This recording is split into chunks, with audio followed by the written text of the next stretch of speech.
So, here it is.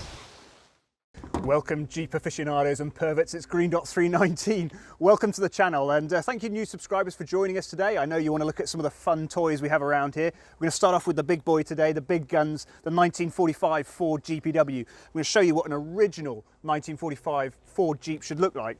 Very rare these days, of course. You know, Jeeps are workhorse. During the war, after the war as well, all got worn out and many parts replaced and rebuilt by everybody using various amounts of knowledge and skill and ability. So you get all sorts with Jeeps, but to look at one of the original ones, which is pretty much practically untouched, is a very, very rare opportunity many of us won't get. So we're going to have a beast through this today. To start off with, however, we're going to look at something very, very different, which I haven't told you about. Now, I've never looked at one before. I know very little about them, but it's just lurking to the right here. So we'll just have a look at that to start off with. Then we'll get into the 45 GPW and look at some of the detail pieces on this then. So let's get going. Yes, we're really lucky to have these again to look at today. So thanks to the owner for letting me come and show you all this. But to start off with, this has actually been sold. So it's just while we can have a quick look at it before it disappears. But in the words of someone who can't be named anymore, can you tell what it is yet? So here it is. Look at that. Yes, peeps, this is a Ford GP, an unrestored Ford GP, which really is the father of this, the Ford GPW. This one here is 1941, this is 1945. So you can see the evolution, how different they look, really. You know, they're same but different.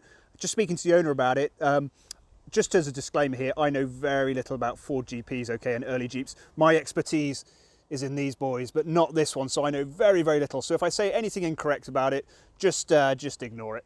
Or let me know down in the comments below, I'm sure you will. But just enjoy looking at this unrestored one. But as far as I'm aware, there is nothing really you can carry over to this vehicle. They are two separate vehicles.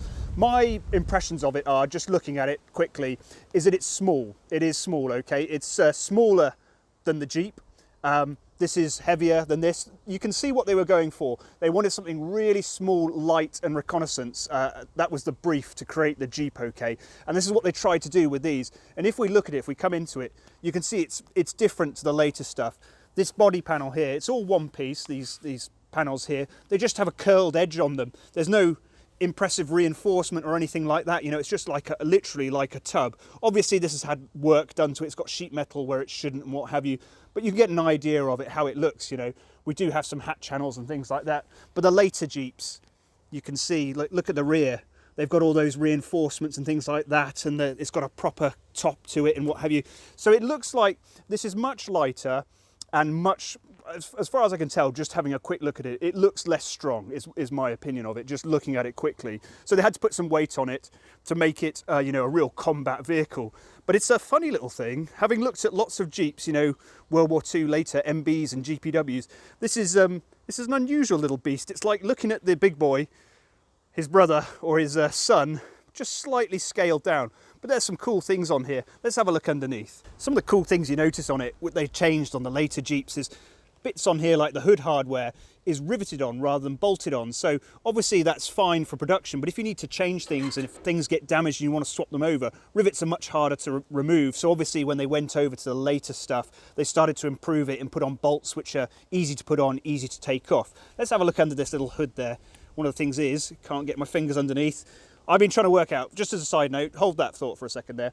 We've been trying to work out why there is a depression here on the Jeep, okay, the depression here. And there's also a bit of the hood sticks out a little bit. And I think the depression is to get your finger in so you can lift up the hood, right? And then if we come back to this one, this sort of proves it a little bit here, because without that depression and with the hood not sticking out, you can't get your fingers underneath it. So I think we've just found a bit of design evolution there, but let's have a look. Here we go. Yowza. There we go. Now, the Ford GP, it was fitted literally with a tractor engine. If you remember in one of my videos, I said people refer to the Jeep's engine as a tractor engine. I think it probably comes from the fact that this is a tractor engine put in a reconnaissance vehicle. Part of the reason that the Willis design went on to become the Jeep is because of that Go Devil engine, the better engine than this little tractor engine. That's what they really, really like. So that literally is a tractor engine, that hiding down there. Obviously, she's missing a lot of bits. She needs a lot of work, but she's generally all there. A lot of space. I think we're missing, you know, we're missing oil filters, air filters and things like that, batteries. So there is a lot of space here, but it's a simple little thing. We've got simple construction. Look, this is just stamped here, very light. I don't know how long this would all survive, really. But that's just interesting to have a look underneath there. And of course, as well, for production, they've got this bar grille, this slack grille, rather than the stamped grille that we had on the later Jeeps as well. So this is an evolution. This is more difficult to produce than just stamping out a single piece into those grilles. So very interesting to see. Now, peeps, before we delve into this beast here, if you're not subscribed, just make sure that you do subscribe, because we're not just going to be looking at this thing. Now, I'm sure you're aware there are other things lurking around here as well. But we're going to be working on a bigger project as well, something that I think I actually prefer possibly to this, but there's something here as well you might want to see. Should we have a quick look at it? Now, what is this? And what's interesting about this, you can see something written up there. Yes, this is 6 days different. This is these are built in April 1945, Willis, Ford, 6 days between them, but there's something lurking around here. USMC. So this is a Marine Corps Jeep, okay? And you can see we've got the forest green under there, the Marine Corps forest green, and the yellow numbers. It's been painted a couple of times. So very different lives for these Jeeps. This one, you know, untouched, unrestored. This one unrestored as well, but this is, you know, obviously had a life after the war as well as being in the Marine Corps. And, you know, this is a beautiful Jeep as well. So we've got lots of stuff to look at. And this isn't even my favourite project. And this isn't even my favourite project as well. There's another one, the secret one we're going to look at. But if you like that, make sure you're subscribed. Why don't we start off in the belly of the beast then? One of the lovely things about it, of course, being an original unrestored Jeep, is you get the original markings on it. These are the factory blue drab markings. Bit of overspray or top coat somebody's put over it at a later date. You can see the original paint underneath. Very nice indeed. But the great thing about having an original Jeep and not a restored Jeep is you can see exactly how it was put together, which is really important, because Jeeps which have been played with, the bolts all got taken off, the important washers get removed, the order gets lost, no one knows exactly how it's supposed to be. So these little details to make it original are lost. So to have one which isn't like that is just fantastic. One of the important things is it's got an original bumper on it. Very rare to have. The bumpers get mashed into everything like you can see here, and they're the first things, one of the first things to get replaced. So just having an original bumper is really important. Original headlights, that's a new old stock replacement original on the other side there. But the late war ones, one of the things about them is a lot of the hardware doesn't have these Ford F marks that everybody talks about, okay? So towards the end of the war, they weren't putting Ford marks on everything. Let's have a look. What do you get in an original 1945 Jeep engine? Look at that. Isn't that beautiful? You can just see some of that overpaint everywhere. But one of the things I noticed when I looked at this earlier is you can tell generally the quality of this vehicle just by looking at this hood hinge area, okay? See how straight and unmolested it is. The original bond straps, they're not broken like they are on many, many vehicles. So you can just see that this has had very little use. And, you know, other things like this, let's have a look up here. This is good stuff. This is good Jeep porn for everybody here today. We've got the Alamite grease gun hidden inside its wax wrapping there. And then this is also a very rare thing to find. The lubrication chart holder. Look at that. You can just see the top where it's come out has got damaged, but the portion underneath completely undamaged. So these are very, very rare things to find. You know, she's a real beauty. Runs very nice as well. I've driven it. Starts up well. You know, the engine perhaps could do with a bit of work here and there, maybe just a tune-up. But, you know, this is an original vehicle. It's very nice to drive. Let's just have a look through quick. Shout if you see anything you want to have a look at. Look at these original, I mean, this is crazy. They got the original tubes on, fan belts original. Just, you know, if you want it, it's original. It's on here. There's other stuff here which always gets lost. This is the draft, the horsehair draft sort of. Oh, I can't think of the word at the moment, people. The draft thing. It goes across here. It makes sure the air goes in the radiator. But you can see it's fabric backed. It isn't on my MB. I've got it wrong. Should have fabric on the back of that horsehair there. But the other thing about these late war ones as well, and especially this one, is we have all this suppression for the radio. So, you know, on my one, if you remember, we have the big back underneath the dash down here.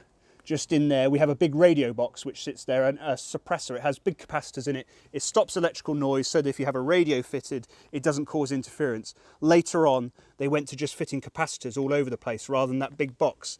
And they're all, trying to spot some easy to see ones. There's one hiding down there as well. There'll be one just sitting underneath it. There he is there as well. So these are important details. And the other thing which is important as well are all these special star washers for interference. They're all in place where they should be. You can see another thing I've talked about before which is important on these Fords. They put all the accessories on and then sprayed the tub. So the tub was painted in primer, they put accessories on it and then they sprayed it. And what you end up with is you can see red primer underneath, and it shows through very clearly on this fuel filter. So very interesting to see there. Now, one of the things I've noticed going around this Jeep actually is there are some little details I hadn't spotted before.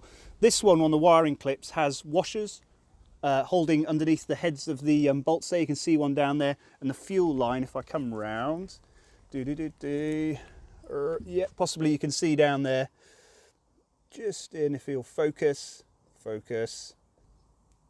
Can you see that fuel line also has a washer on it as well? So they seem to be putting washers under some of the heads of some of these bolts, which I hadn't noticed or known about before. So that's an interesting detail there. But beauty, what a beauty, hey. Should we have a look inside? One of the big differences worth pointing out with this, compared to my restored Jeep, is that the thing about this is it doesn't smell like my Jeep, all right? There's a completely different smell. And I'm not just talking about the canvas on it, okay? You know, I've got the reproduction canvas, it stinks to high heaven. It's an oil smell. The oil, the old oil, all that grease, everything baked inside it for, you know, 70 years, nearly 80 years now, adds a stink to it, which smells fantastic. But sadly, a restored Jeep with modern oils in it, nice and clean, just doesn't have that smell. So one of the things about it is you can't get hold of is the original smell. But there are some cool things to point out here for Jeep geekery, okay? This little screw here has one of those capacitors on the other side there. So that's one of those suppression capacitors. We've got all these magical Ford bolts in here, these recessed head bolts and everything like that. You can see it hasn't been played with. It has had a heater in it or something at some point, I think, just there. So there has been a heater, but overall, just look at it. Look at that patina. Oh, beautiful. If we lift up these glove compartments, we can see they've got this, this isn't done by anybody, nobody reproduces this properly, but the foam which stops the toolbox lids rattling around is this fabric backed sort of foamy stuff. So it's kind of weird, but nobody reproduces that correctly. But she is a beaut. Should we go around the back? Very nice. Now, this one has only done about 10 miles since it's been recommissioned, and it hasn't been cleaned at all. Now, what do you reckon about cleaning it? Underneath is completely greased up. If we try and get under there, it is a complete and utter mess, let me tell you. Oh, I'll get underneath for you. Can you see it's all caked on everywhere? I mean, it'd be interesting. Do you reckon it's worth cleaning that out or not, or leaving that on there? Just after what I've said about the Jeep stink, perhaps that would get rid of it, removing all that. So there are lots of things you could do to this, but really, I think you'd be removing the originality. So I just don't think it's worth it. But yeah, she's a dirty one. Right, peeps, she's had some time to cool down. We had her out earlier for a little drive, so she's cold now. So should we see what it's like to try and wake up one of these things, which is unrestored? The motor hasn't had, well, it's had a little bit of going through, but nothing, it's not rebuilt or anything like that. So should we see what it's like then? Now, it's not like my Willys MB, okay? This is not, it doesn't behave in the same way, but it's different in a good way. It's kind of cool. We'll give it a load of choke, I reckon. Mine doesn't need much choke at all. A bit of hand throttle. Right, out of gear. Ignition on, clutch in, starter switch. Right, let's see what we can get out of her. Or kick in. You can see it's a very slow turnover. All those bonding straps probably need, you know, if you're going to drive it a lot or something like that, they would need going over to get that electrical current flowing better.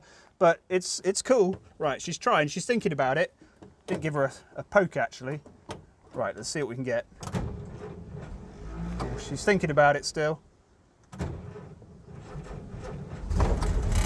Oh, there we go. Look at that. Just took a little bit of work. Very nice.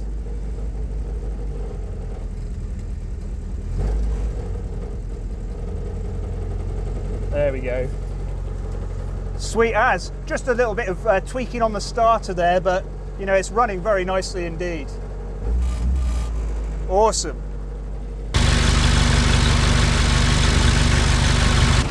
And here we go, no choke, she hasn't heated up yet, no choke and no hand throttle. So I'll try and keep as quiet as possible so you can enjoy it. You can see she ticks over very nicely indeed. You know, it could perhaps do with a little bit of, you can do a bit of a tappity tap, perhaps the valves could just have a little bit of looking at, you know, the adjustment in there, but you know, geez, this is very nice indeed. Let's have a look. I mean, if you've got a Jeep engine running this nicely after 80 years without being rebuilt, you're doing pretty well. Let's have a listen here. How's the car behave? Whoa. Very nice. Yeah, there's no hesitation with that whatsoever. Beautiful. I just noticed there's a hole in the top of the carb there. That's not ideal. You see, Greendot couldn't have a Jeep like this because he'd be trying to fix it constantly. Yeah, there's a hole in the top of the bowl there. But geez, what a beauty. Very nice tick over.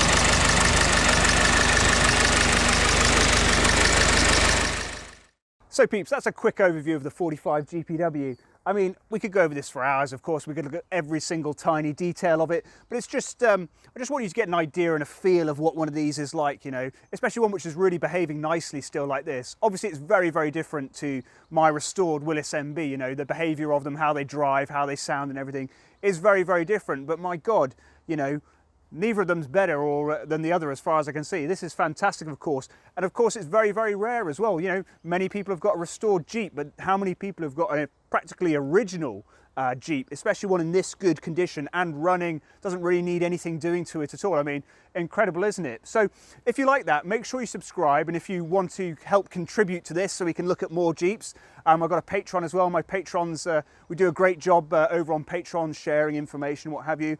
We're going to look at more Jeeps here as well. We've also got a very big project coming up, which I think you'll like a lot. I think that I think that I prefer the other project that we're going to look at and do a series on more than this GPW, and I'll show you why when we have a look at that. So if you want to see that and see some more incredible Jeeps, subscribe, join me on Patreon, and I'll see you next time. Cheers, guys. Thanks a lot.